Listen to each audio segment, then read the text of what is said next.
Should you upgrade from the S23 Ultra to the S24 Ultra? Probably not. And if that's the answer you needed, then you can probably stop watching. But when it comes to the S24 Ultra, I think it's a great looking phone. I think there's some nice upgrades there. If you have a phone that's not the S23 Ultra, I thought that the S23 Ultra was a good upgrade for the S22 Ultra for reasons I've talked about before, because of the Snapdragon 8 Generation 1, the heat issues, the throttling issues, the battery life issues. But the S23 Ultra, just about the best phone that I've ever had the privilege of using.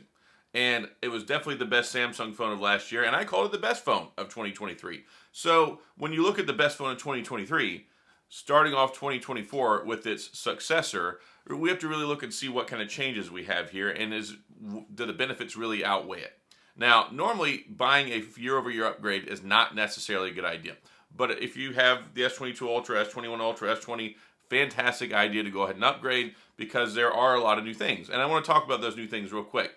We have the Snapdragon 8 Generation 3, which is the latest and greatest Snapdragon processor. Really good, really powerful, all those things. Has more emphasis on AI, which the new S24 Ultra does have AI capabilities.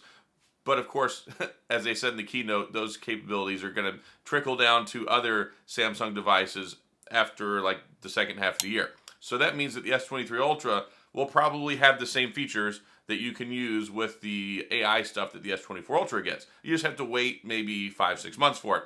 So that in itself is going to be something that makes you probably not want to upgrade. Well, same RAM, same memory. Well, sorry, they bumped it up to 12 gigs. There's no 8 gig RAM model anymore when it comes to the Ultra. So if you have the 8 gig RAM model Ultra, if you get the 12, if you upgrade, I mean, that's a nice little benefit there. But it's still only 256 gigabytes of storage. Now, the S24 Ultra has Wi-Fi 7. I didn't talk about this in my video the last couple of days because I don't think it's that big of a selling point. Maybe like 0.001% of the population has a Wi-Fi 7 router. Most people still have a Wi-Fi 5 router, and maybe a few have a 6. Most people don't even have a 6E. So Wi-Fi 7 will not be the standard anywhere for probably like 5 years, and by then we'll be on Wi-Fi 9.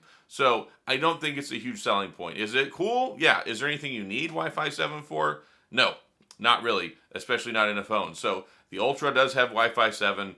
The regular Plus model and the S24 don't have it. It's only in the Ultra model. So you have this anti-reflective screen with the S24 Ultra. I saw some side-by-side stuff. Now, the S24 Ultra screen, not incredibly reflective. Of course, you can put a matte screen protector on it. Kind of takes away that issue anyway. The S23 Ultra, okay screen. But the S24 Ultra, I saw it, and natively, it looks pretty darn good whenever it comes to the reflection. Doesn't have as much reflection on the screen. That's super big, especially outdoors. Also, it has the 2600 nits brightness screen. Not 1750 nits brightness, but that's the max. That's what you're going to see in auto mode when you go outside briefly when it's super, super bright. The actual high HBM, like the high brightness that you're going to get, is not going to be 2600 nits brightness. I'm not exactly sure what that number is, but it's not anywhere near that. So, is it a big reason to upgrade? I mean, it's a nicety, but it's not anything that you actually have to have. So, Snapdragon 8 Generation 3, nice chip, but the Snapdragon 8 Generation 2 is an amazing chip. We know the Snapdragon 8 Generation 2 is an amazing chip, and there's not a whole lot of performance upgrades in the 8 Generation 3 other than the big emphasis on AI, which most of those AI features, if not all of them, that they have currently are going to be available on this phone later in the year. So, new camera setup, and this might be a reason a lot of folks don't want to upgrade. You have the 10 times optical zoom camera on the S23 Ultra. They dropped that to a 5 with the S24 Ultra. There were rumors that was going to happen. There were two rumors. One was it was going to have a 3 and a 5 times telephoto, and the other was it was going to have a 10 and a 5. And I was hoping it was going to be the 10 and the 5, because I think that a 5 times telephoto is better than a 3 times telephoto. I don't necessarily see the need to have a 3 and a 5. But they're getting rid of that. Well, they got rid of it. Now we have a 5 and a 3. So I think they kind of copied Apple here.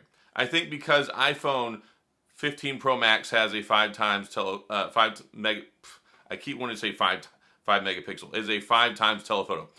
Since the iPhone 15 Pro is a 5 times telephoto, so does the Pixel 8. Pixel 8 Pro. Maybe that's why Samsung followed in suit, so that way they could say, hey, we have the same thing, instead of people saying, oh, well, it has the 10 times, who needs 100 times zoom. And that's been an attractive quality for the S23 Ultra, the S22 Ultra. A lot of people like that 100 times zoom, which to my knowledge we still have with the S24 Ultra, but it does it with the 5 times telephoto now. So what it does with the 5 times telephoto, from what I was watching in the keynote, it has larger pixel sizes, so it can get, I guess, better looking images that way. Also using the AI and using the computational photography combined with that new 5 times telephoto lens, it's supposed to have very near quality 100 times photos whenever you do like the zoom and things like that. So I don't care that much, but some people do. And I've seen a lot of people disappointed with them taking away that 10 times telephoto camera. So that's kind of, okay, maybe it's better, maybe it's not, but that's going to be an individual preference thing. But I do like the 5 times telephoto. And I like that I like they have it in the iPhone 15 Pro Max. I like they have it in the Pixel 8 Pro. I use that 5 times a lot more than I would use it 10 times because you can get some really good crops, some good portrait shots at intermediary distances, and you really feels like you have a better, more rounded out camera going from 1 times to 3 times to 5 times as opposed to 1, 3, 10, right? So that's going to be a preference thing though. So that's one big change as well. So also, this is going to be a big selling point for some folks. 7 years of updates. That's a long time.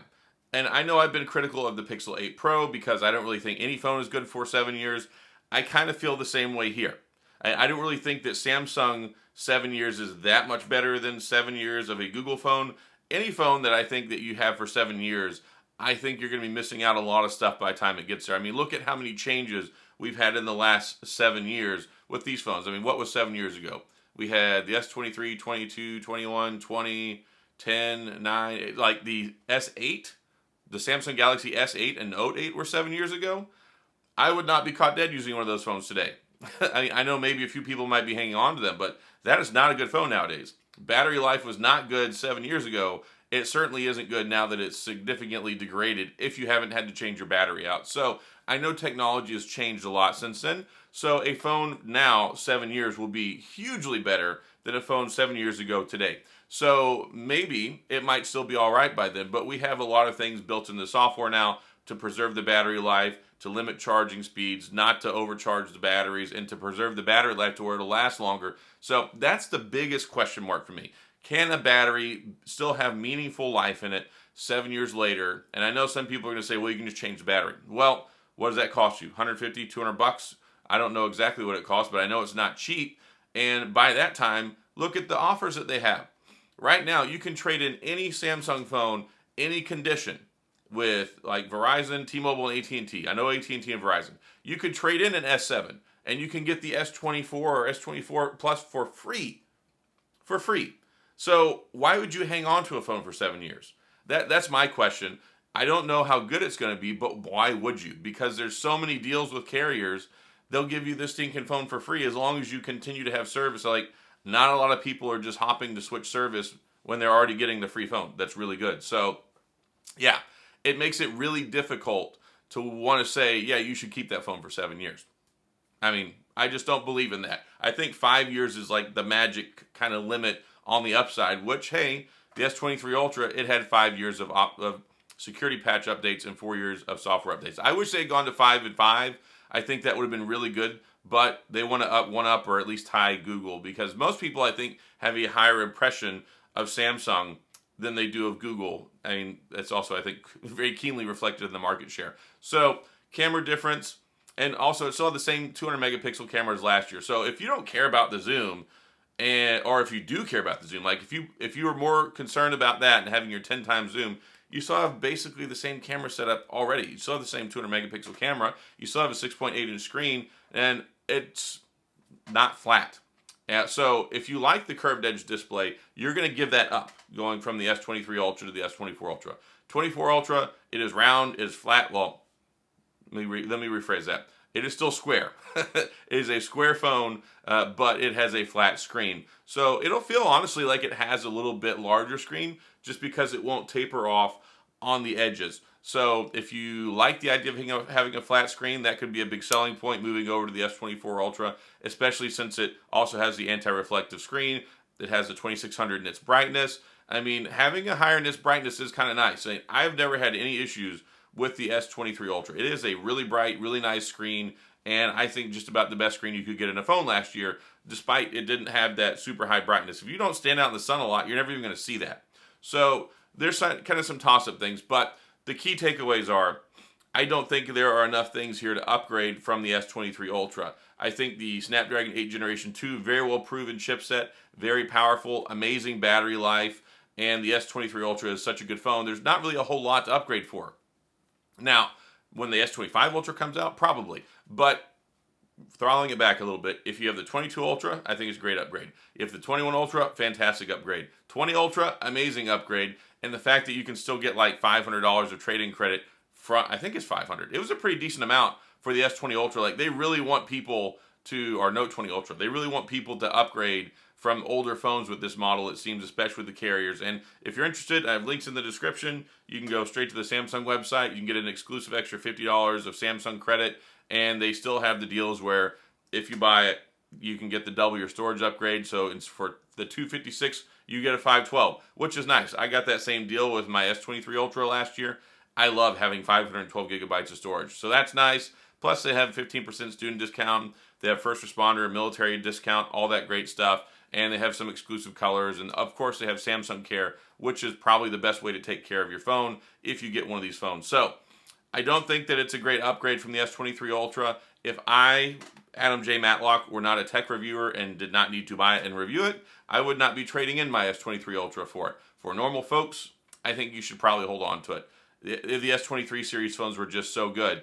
And if you look around the landscape, if you're not in the US, the Exynos chip in certain markets has reappeared in the S24 and the Plus. Thank goodness they have the Snapdragon 8 Generation 3 in all of the Ultra phones, but it is disappointing to see, like, in other markets outside the US, that they have the Exynos back in the Plus and the regular. And I'm not even saying it's a necessarily bad chip, but it's disappointing to see that. I'll have to do some more research on it. It's like a 10-core processor, and the benchmarks still are in almost every area worse than the Snapdragon 8 Generation 3. So I don't know why Samsung keeps trying to force this chip on people that don't want it, but yep, we'll have to look at it and see how good it actually is in real performance. The big thing is optimization.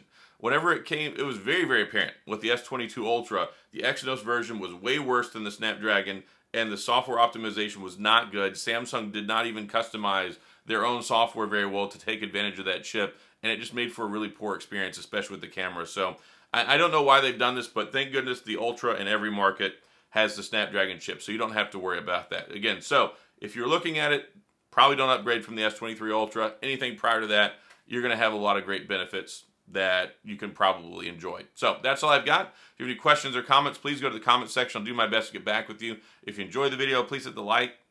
Oh my gosh, I sound like a robot. Anyway, just hit the like and the subscribe button if you care. Hit the notification bell if you want updates when videos come out, because I do that every single day.